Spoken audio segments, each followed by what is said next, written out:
Welcome to the Smith and Rowland Show. Let's join our host, Alan Smith and Jeff Rowland. Good morning, Alan Smith. Good morning, Jeff Rowland. How are we doing today? We're doing fine, sir. And what about you? Are you doing well? Doing well. Look at us how we're dressed there on the video. Winter time is here. It is. Winter time's here. We're ready for winter. I'm ready for... Oh, please, I beg you. Of a white Christmas. Shooby-dooby-doo. The only thing I can do is apologize to the world. Come on. Get into the Christmas spirit. Please don't do that. Christmas we spirit. don't have to go there right now. Yeah, we do. Christmas spirit. I put on Christmas music in the office the other day. My granddaughter walks in and said, "Who put that on?" Oh. One of them said, "Daddy Pete did." That's me, Daddy Pete. She said, "My kind of man." No, there you go. It's because she's been under a delusion all her life. We're praying for her deliverance, by the way. Come on, Roland. So how are you today? I'm actually doing pretty good. Well, me too. I am. Hope you are. Yeah, I'm doing well, except for the exceptions get you in trouble. I'm sick of the election already. We ain't had it yet. I'm so tired. But we're going to do possibly a full-blown election live coverage. Hope so. At the Smith and Rowland, if we can get it together. If we can put it all together, we're going to do that. We're going to be here on election night, giving you the results as they really are. Wow. As they really are. We'll see if we can put that one together. But this election has stirred up a whole lot of things. You know, I heard an interesting take from J.D. Vance that they was playing this morning. He was encouraging people. He said, look, we have friends. He said, I have friends that's not going to vote for me. Oh, really? Did he say that? Yeah. He said, we cannot be so divided that this is a prerequisite for relationship. Okay. And he was trying to bring unity, I think. Uh-huh. But this election situation it's getting way back out of control again. Correct. Yeah. They're making the Democrat side is making statements again like Trump's Hitler and need to lock him up and stuff. Lock him up and all of that sort of thing. That's kind of a condemning statement. Well, under the circumstances of recent presidential assassination attempts and things of that nature, it'd make you think that might be that we don't maybe call him a fascist and Adolf Hitler and things like that. That's not good, and it makes you wonder if something, God forbid, was to ever happen to Donald Trump here in the next couple of weeks or even after that. Mm-hmm.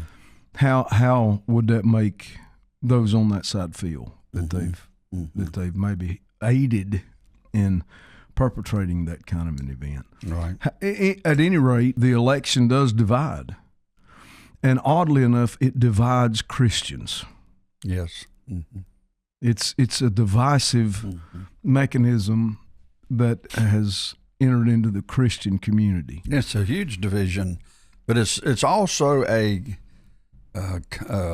pretty common disease of Christianity and of humanity, but also mainly in our Christianity of a religious spirit, and that is we're always judging each other for what percentage of perfection we walk in. Yeah, that's what the debate's about. Well, this guy's more perfect than that one. This one's not as perfect as this one. So we're always debating degrees of perfection, and we know there's never been but one that's been perfect. Yeah, and that's the one that you and I are following, named Jesus. Yeah. But anyway, so when you get into this debate of perfection, and that's what it seems in this election, Jeff, that the degree of perfection of Donald Trump is or is not. What degree of perfection is Harris? In all honesty, it's the two platforms that they stand on that I make my decision from, because I know they're both imperfect. Yeah, that's right. And if what we're looking for is a flawless candidate, right, that's never going to happen. It's not going to happen. It's not going to happen. Not till Jesus comes. I cannot even put it on this level. I've never milked the perfect cow.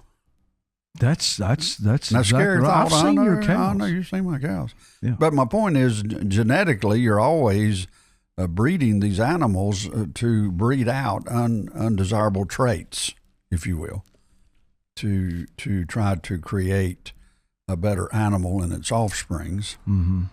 And we have learned now in genetics that as you push certain strains in genetics, it can make other ones go weak. So we're not very good at any of it. So anyway, never milked a perfect cow. Right.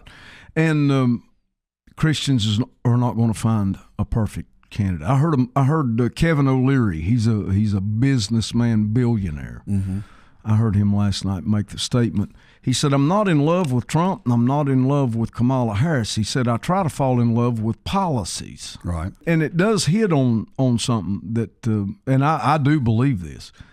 Hatred for Donald Trump is not a reason to not vote for him. Yeah, just because you don't like him. It doesn't, and that seems to be the motivating factor. At least that's the agenda that is being. They're looking at in on the other side. What Kamala Harris is basically saying. She's not answered any policy questions with any kind of intelligence or depth. Yeah. What she's basically running on is, I'm not Donald Trump. Well, yeah, and she definitely does not have anything within her that in an intellectual menu shows any type of. She's vegetarian. There's not any carnivore. There's nothing carnivore in her diet. That is true. Okay. That is true. But we have an article that kind of puts things in perspective from the Christian viewpoint. And that's what we want to look at. Yeah, because this John Zimmerak, he's a writer for The Stream, and he wrote an article entitled "Christians Setting Out This Election Are Burning Down Their Own House to Punish the Squatters." That's a pretty good analogy, Jim. That is a great analogy. That's kind of nails it right yeah. there. What motivated him to write this is he said that he got a piece of news that come in his inbox a few days ago, and it was new research from the Cultural Research Center at Arizona Christian University, led by George Barna, indicates that millions of Christians, many of whom traditionally support conservative candidates, are unlikely to vote. Wow. Are you serious? And that's George Barna, he's kind of the top guy here. Well, yeah, we've cited from him on many podcasts. But Barna says this election season is marked by a significant drop in voter enthusiasm, particularly among Christian voters who have historically been key players in determining the outcome of presidential races. Can I just pause there to make a comment? Donald Trump made a statement, I think it was in the last cycle. I don't think it was in this election cycle, but in the last one. He said if all the Christian people actually voted conservative, so there would be no – in a landslide, the conservative wins every time. Mm-hmm. He was alluding to the fact that the Christian vote could control the narrative and the policies of this nation. Well, we know that's true because at one time we did. Mm-hmm. You know, back in the 40s and the 50s, the Christian vote – oh, yeah, that was it. Ruled it. But anyway, he goes on to say, according to the research, only 51% of people of faith are likely to vote this November.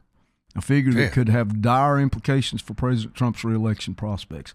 Can I ask you a question at this point?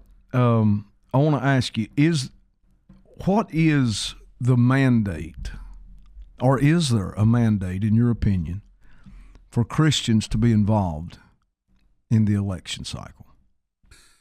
I can see, from the point of argument, people want to not vote because they feel like they would be in sin to vote for either candidate because they feel like that they're non-Christian, and so therefore they don't want to support a particular candidate. Mm-hmm. Back in the day, Henry Ford had somewhat of communistic type leanings back in the day, and we know that historically. But I still love my Ford pickup. I just like my Ford pickup. I'm trying to make an extreme. Ladies and gentlemen, I am trying to bring him to faith and understanding to the Chevrolet world. I just like my Ford pickup. My point being, well, you know what my point is. Ford, he wasn't my best kind of guy. I didn't, if you go historically, but yet I still will drive a product of his, a Ford pickup. And my point is, we we every day followed a type of reasoning. I'm trying to bring it to the point of reasoning. Every day humanity forms a type of reasoning. It's really quite dumb for me to think about Ford, who invented the Ford, and I drive a Ford, to say I'm not going to drive a Ford because of that. When you use reasoning, it's a little ludicrous to use that type of reasoning in this particular situation that I'm trying to think through. And so to me, something like the United States, and we talk about, to me, the platform's the truck, Ford truck. And Donald Trump's maybe he's at the top of the list. But it's important that something as big as this is bigger than a man or a woman. Yeah. They stand for certain things. They'll put together a machine, if you will, of certain people that'll actually play it out in reality. And I trust the machine with Trump better than I do the machine, which would be Kamala Harris, that team that they'll put together to run this, what we call the United States. And so therefore you talk about Donald Trump's morality or not morality or whatever. Is it lacking? Has it been lacking? Do I think that he's grown more in the faith over the last years? You get your ears shot off a time or two, and it tends to get your attention. Do I think that he's matured somewhat in Christian and in the faith? I do, just like the rest of us, I might add. So do I think that he's making the journey in the path of the Christian life? I do, as far as an individual. But just forget all that. The platform and the group of people, I mean, I'm just looking at the dream team the guy put together. Look at Elon Musk. Well, he doesn't profess to be a Christian. For something in me that likes him. I like him for being on the team. You got Tucker Carlson that's on the team, and I don't know how many more. You can I'll tell you, and name some of that. This is going to offend a lot of conservatives, but I'm glad Robert F. Kennedy's on his team. I'm just tickled to death. Now, in light of that, just so our listeners will know, when we're approached, we're going to decline for the sake of the Smith and Rowland Show. Well, we're going to continue the Smith and Rowland Show. There's bigger things at stake. That's right. It's the Smith and Rowland Show. That's right. Enough of that. But yesterday you and I was going up the mountain, and you got a phone call from a friend that was talking about how that the night before, I believe it was, there was people laying hands on Donald Trump. Yes, that's right, at Mar-a-Lago. And so we have that report. Now, there's over, actually, I think it was 50 to 75 people were in the room, and they all were there. Praying, I actually saw a picture of it. Yeah. So they were laying hands on Donald Trump, praying that God would give him wisdom and guidance. And all. Okay, now, people can say, well, yeah, but Donald Trump this and Donald Trump. Okay, compare that, at least his willingness to be prayed for. That's right. Compare that with Kamala Harris in a rally. an event, where they say Jesus is Lord, and she says, well, you don't belong here. Yeah. You're in the wrong rally. You're in the wrong rally. You need to go down the street. I don't know why.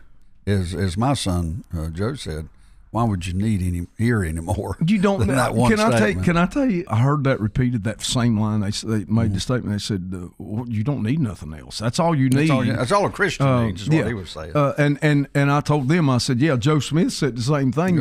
Earlier. I'm saying that if you compare the two, I'm not touting that Donald Trump is this wonderful, separated, sanctified believer.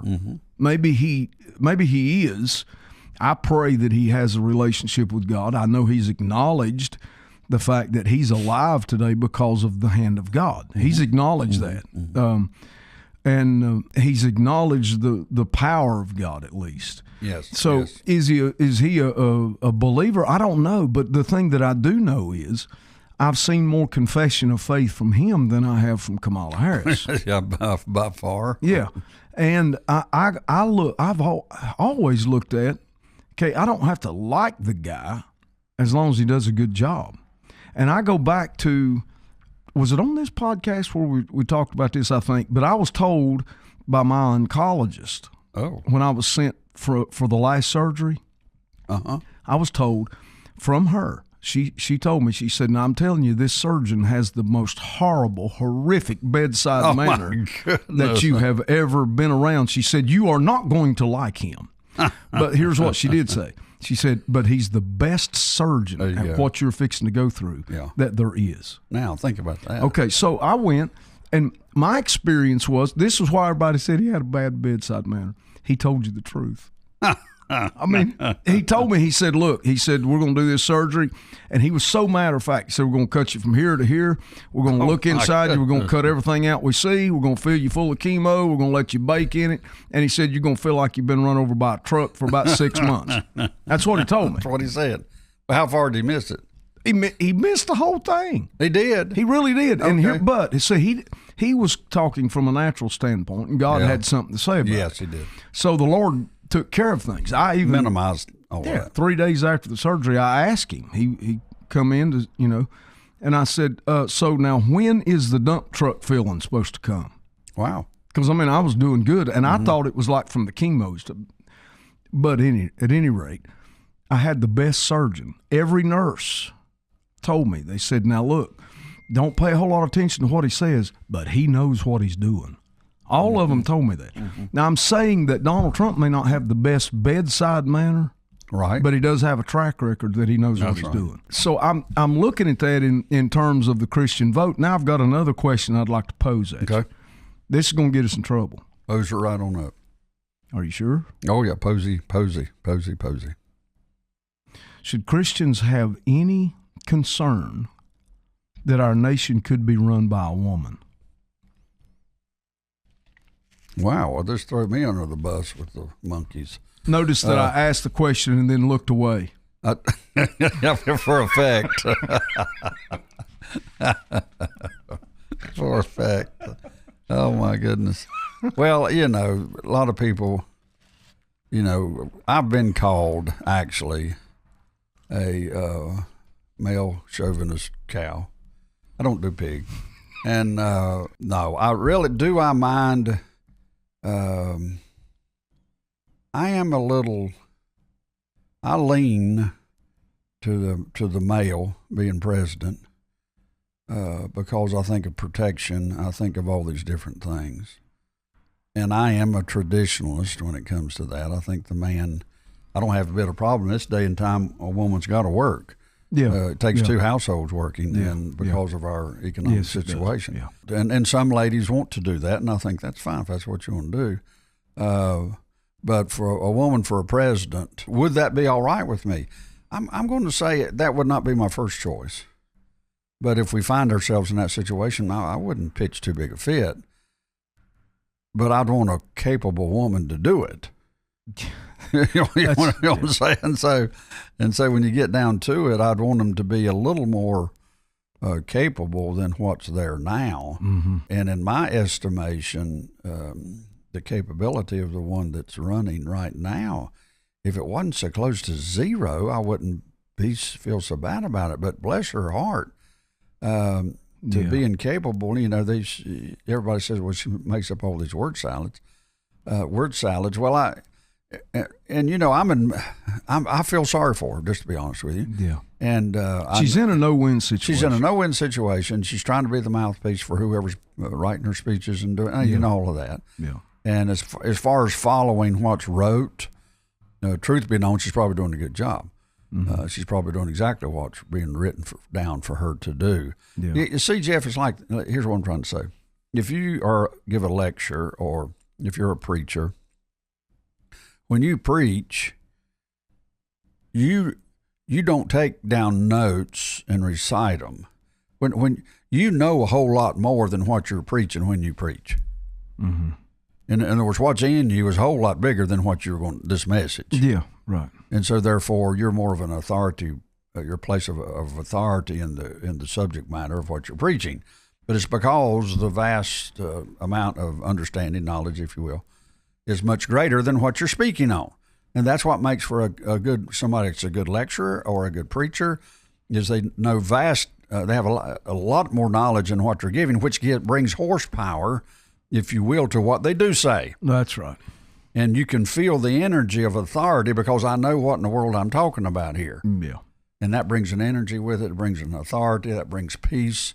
This person knows what they're talking about. Well, she doesn't have that behind her. It's just more like she's reading a teleprompter or whatever. I think she's following her instructions and probably as good as anybody. Mm-hmm. But what it's lacking as an individual to know the topics. I mean, Trump comes up short there some. Oh, yeah, absolutely. Trump comes up short there. Absolutely does. And he hits highlights of every topic. Yeah, that's right. Demonstrates at least a knowledge of the topics. Can I just put this in there? This is going to sound ironically contradictory in some ways. Kamala Harris's word salads sometimes. I want to say two things. First, you can have an understanding of a topic and yet not be able to articulate it exactly right. Okay. That's the first thing. Second thing is, I think she's in a no-win situation because she is in this place as vice president to the sitting president, Joe Biden. That, okay, she's asked questions. What would you do different than Joe Biden? Okay, she has an opportunity. She can throw Joe Biden under the bus. Right, and she's not done that. She's not done that. Can I tell you, there's a part of me that says that's honorable? I'm just telling you how I feel. I'm with you. She's showing a loyalty to who she is under right now. That demonstrates at least a quality. It does. It does. I don't. On a natural sense, yes. Yeah. On a spiritual sense, being loyal. Well, you can't to bad policy. Right. Exactly. Then you're getting into a theological, that's more right. of a spiritual situation. Okay, so I go back to the issue of a woman in leadership, because for some Christians, I know before everybody throws a rock at me, there is a segment in the body of Christ that believes that that's wrong. Right. For a woman to be in authority over a man. Over a man. Okay, right. so and that's been an issue in Christian circles. It's been debated for a long time. And listen, I didn't want it to sound like, just for off the record, I'm for women. I mean, my mama was one. Yeah, absolutely. So was mine. Yeah. But I would say I do share your belief. I'm more of a traditionalist when it comes to that as well. Yeah. However, I would say that if the choice was Nikki Haley and Joe Biden, I'm voting for Nikki Haley. Yeah, I would too. Yeah. I'm just saying that where I. But you're saying some Christians that wouldn't have a woman in a place of authority, they just wouldn't vote. They wouldn't and that's vote. What this article is about. And that's what's going on, even with the Trump derangement syndrome that they call it, is people are just not voting. And I'm not sure that is the right. Well, as a matter of fact, no, that's a no. That's not the right answer. That's a no. It's just not the right answer, because what you're doing is you're saying, okay, I'm pulling out of this system. I don't agree with this system, therefore I'm pulling out of this system. Guess what? You're stuck with the system.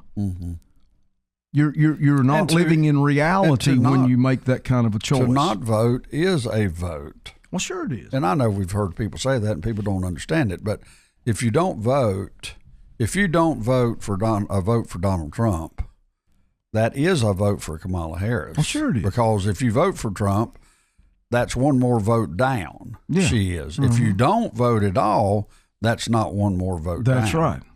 That's exactly. So that is a vote for her. Yeah.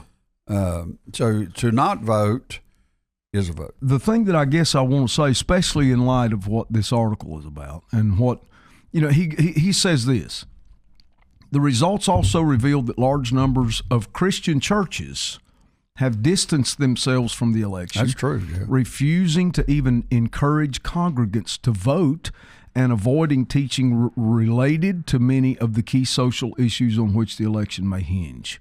In 2020, the gap between Mr. Trump and Mr. Biden was just 7 million votes. The real story lies in the margins of victory in swing states, where an average of 60,000 votes per state determined nearly 40% of the electoral votes needed to win. Barna emphasized in this context the 32 million regular churchgoers who won't vote in 2024 is the game changer. So I'm saying that. Come on, people. Yeah, I mean, listen, if the churches themselves just voted Bible issues, if you just voted Bible issues and said, okay, like you said, put a paper bag over each of them's head. What do they stand for? We're going to vote for the one that stands closest to Scripture. That's right. If you do that, Donald Trump wins the election. Well, look, if you didn't have, all right, you don't like Donald Trump. You still have to give him credit for putting the judges in there that got Roe versus Wade overturned. That's exactly right. I mean, so, yeah. And you still have to say, okay, well, this guy is against spending our money for sex change operations for prisoners and illegal immigrants. Kamala Harris stands for that. That's right. That's right. I'm saying that if you just vote Bible issues and you actually vote, then you have to vote for Donald Trump. That's right. There is no choice. That's right. You know, whether you like him, whether you don't like him, it doesn't matter. Yeah. You know, and again, I say personality should not decide a presidential election. Because it's his cabinet. It's basically, or a lot of it is, well, just like in Biden's case right now, it's the cabinet. It's those around him that's running. That's running the nation. Absolutely. I mean, we know that. So what does that say about the condition of the church if, according to this report, 51% of the people of faith are the only ones likely to vote? So you got 49% of the professing Christians in the church that's saying they're not going to vote. Well, I just hang it on the preachers.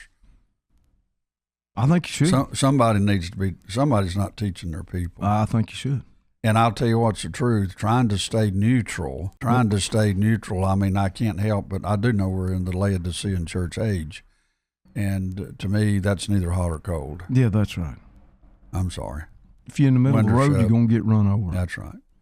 It's neither hot or cold. So I think we need to either be hot or cold because the Lord says if you're just neutral, if you don't vote, this is where I'm headed. Yeah. I'll just be as bold to say, I think you're lukewarm. I think you're more than lukewarm. Yeah. I think at the point that you don't vote, I think you are absolutely, I'm going to use a stronger word. Okay. Here. I think you're betraying your nation. Mm-hmm. Wow. Boy, there went some emails. Yeah. Yeah. Okay. I believe that. I believe you must be bored because you're looking for a lot to read today. Your mailbox is filled up. And let it be noted, Rowland said that, not Smith. Okay, but Smith, just for the record. But Smith nodded his head in agreement. Therefore, he is right there with me. Well, that's true. Yeah. So there's our story. Wonders. Now the Joshua and Caleb report. Yeah, on let's this go election, with Joshua and Caleb. Yeah. The Joshua and Caleb report on this election is God sets up kings. Mm-hmm. God brings kings down. Mm-hmm. We can trust God as we cast our vote. We can trust God if we stay close to Him in prayer. We can trust the Lord to guide the ship. That's right. Let me give you my Joshua and Caleb. Go ahead. If Harris wins, rapture of the church is really close. Tribulation's not far off. If Trump wins, God's going to grace us. We're still in dispensation of grace. And we still have a time to get more of the gospel out. Now, that's just my thoughts. I mean, maybe. That's just kind of where, if you want to know how I feel, that's just kind of the way I feel. Sorry about that. I'd have to agree with you. Yeah. But I think that's good news. I think it's good news. It's a win-win. It's a win-win either way. That's because right. Watch this. If Trump wins, that means that there is an extended version of the Smith and Rowland show. Watch this, of the Smith and Rowland experience. Oh my goodness! I can't. You just took it up. Listen, I can't take credit another for all level. that. It's just a gift. Another level. Try to share it with the world. Another level. Another level. Yeah, we're going to another level. That's right. All right, Rowland. All right, Alan. We'll pick it up again here tomorrow. All right, sounds good. Thank you for joining today's Smith and Rowland Show. You can check out our website at kingdompropheticsociety.org and our daily unplugged podcast at smithandrowlandshow.podbean.com. You can also join us on Amazon, Apple, or Spotify.